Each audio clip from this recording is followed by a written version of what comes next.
Existe uma tese de que teríamos 7 corpos.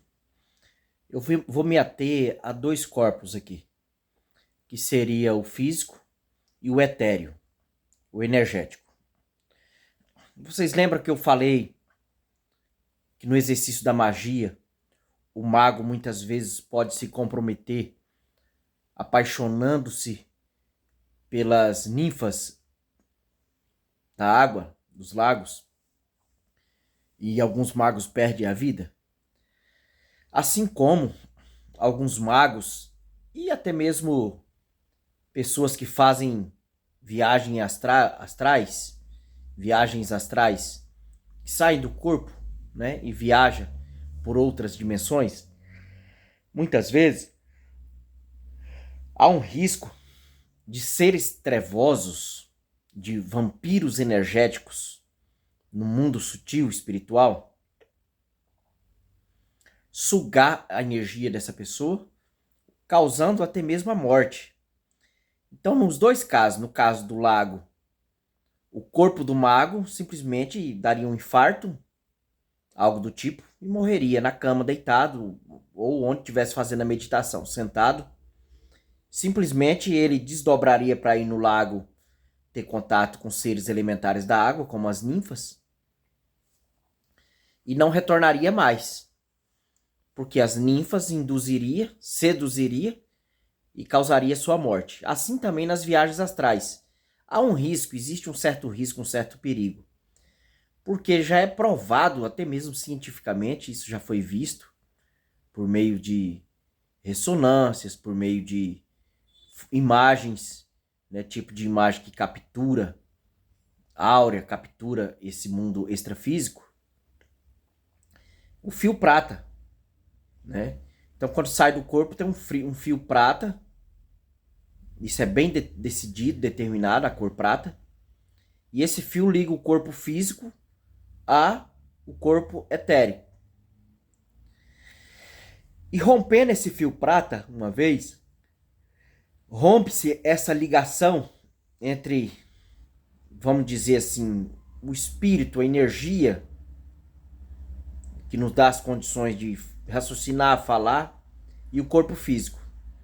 É onde causa a morte do viajante.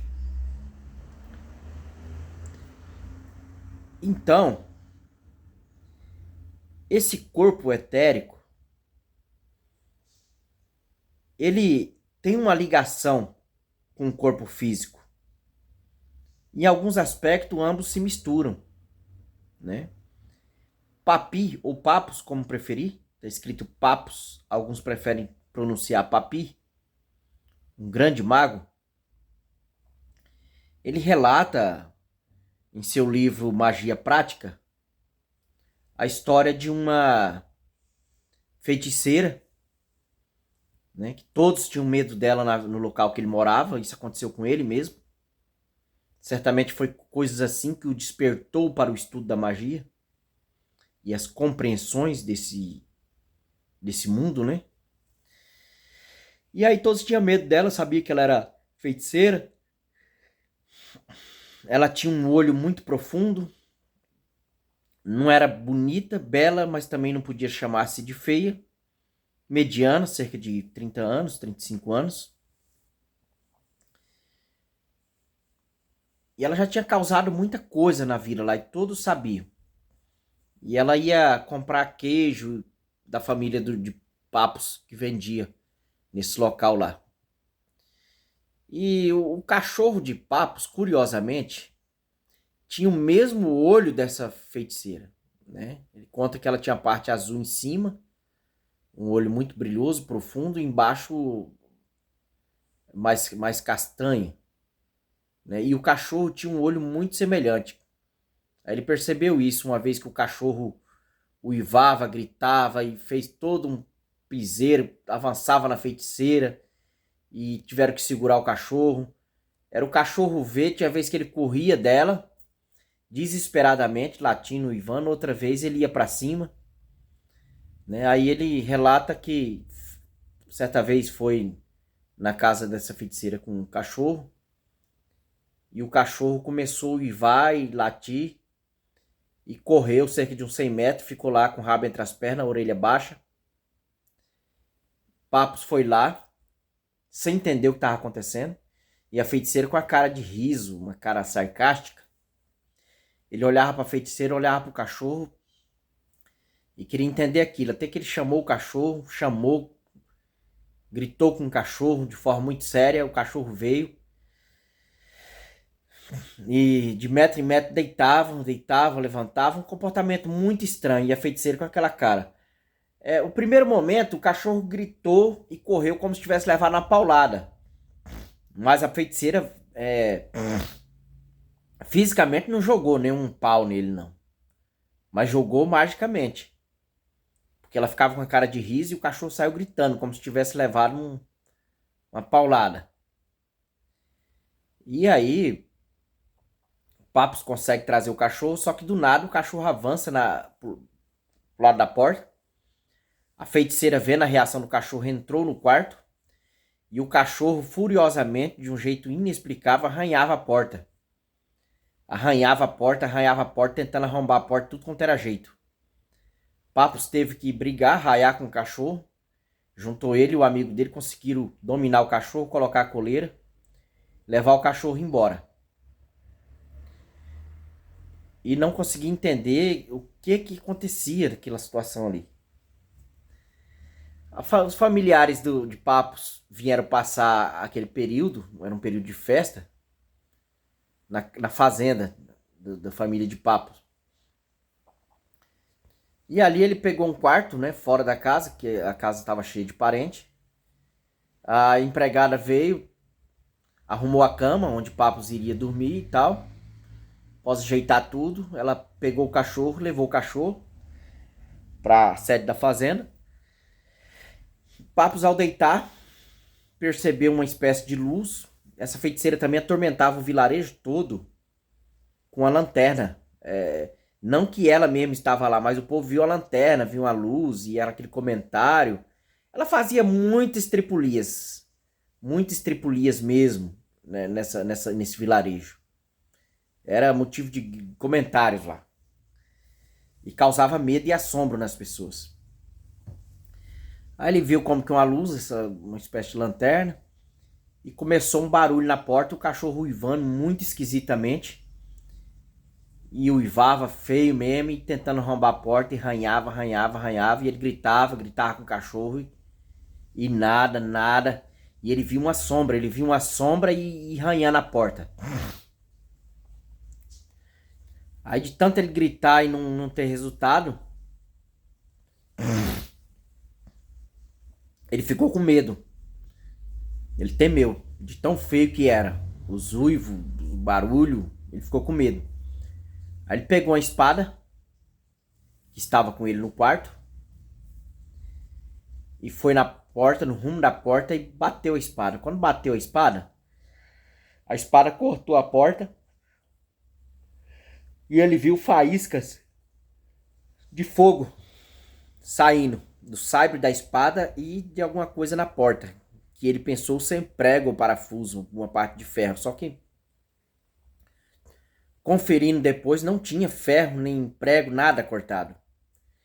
Ele passou então a mão no corte da espada, olhou bem no corte da espada, não tinha sinal de dente nenhum na espada. No outro dia ele relatou o acontecido, as pessoas foram lá ver a porta cortada, né? E ele falou do estranho, da sombra, do barulho, do cachorro, só que o cachorro não tinha ido lá, o cachorro estava o tempo todo na sede, na casa. E ele ficou tentando entender aquilo. O que seria aquele resultado? Que coisa estranha era aquela? Com um pouco de temor. E a porta lá cortada. Um rachado onde passou o corte da espada. Até que uma pessoa chegou na casa dele chamando. Pois foram lá, acho que limpar a casa da bruxa. Que ele chama de tia... eu esqueci o nome dela. Tia... Ele foi lá limpar. Ela foi lá limpar, uma mulher. Quando chegou lá, a bruxa estava com um corte na testa com parte do sua massa encefálica saindo para fora, agonizando com corte da testa até o nariz, rachada a cabeça dela. Foram lá chamar, pedir ajuda, socorro, o povo foi lá, tentou recuperar, ele ficou sem entender aquilo, parecia um corte de espada. Fizeram compressa, enfaixaram. Quando foi lá para 5 horas da tarde, chegou o médico falou que dado o tamanho da lesão, a dimensão da lesão, aquela mulher teria poucas horas de vida. Fizeram de tudo para salvar a bruxa, até que um momento ela levantou, olhou profundamente com os olhos muito fundos, brilhosos, virou para trás e morreu. Papos e o seu amigo, o qual sabia do acontecido da porta, relacionou uma coisa com a outra. Aquele corte na cabeça da bruxa, nada mais, nada menos era do que o corte da espada de Papos. Só que a bruxa não estava lá fisicamente. A bruxa estava na casa dela e fez um desdobramento, uma viagem astral, e foi lá perturbar Patos para vingar a história do cachorro. Ela ficou revoltada com o cachorro, que a latia e tava aquele problema toda vez que acontecia problema. Porque o cachorro certamente enxergava questões espirituais. E ela se transformou num cachorro, numa espécie de cachorro no mundo etérico, energético, e fazia toda aquela zunhada igualzinho, aqueles uivos, latido, mais ou menos, pior ainda do que o cachorro fez na porta dela. Ela fez igual na porta do quarto de Papo, como uma espécie de vingança. Segundo Papo, se ele tivesse dado um tiro na bruxa ou na porta para acertar, que estava do outro lado, dado o seu temor, o tiro teria voltado e matado ele, pegado nele. Mas como ele usou espada, a espada teria suas funções e poderes mágicos. Lembra que eu contei nos livros, nos vídeos de magia que fiz, que o mago tem a espada consagrada? Todo mago tem que ter a sua espada. Eu não sei se essa espada de Papo seria consagrada, mas de repente ele já tinha iniciação no mundo da magia, de repente ele já seria mago, né? E foi a espada que fez o corte na cabeça da bruxa em seu corpo etérico sutil. E quando a espada passou lá naquela energia, naquela sombra, acabou por cortar de verdade no mundo físico e real a cabeça da bruxa. Isso nos prova que o mundo mental, imaginário, o mundo sutil, criado por nossos pensamentos, palavras, sentimentos e emoções, coexiste, interliga com o mundo físico, real, material, palpável. E que ambas as coisas são uma coisa só.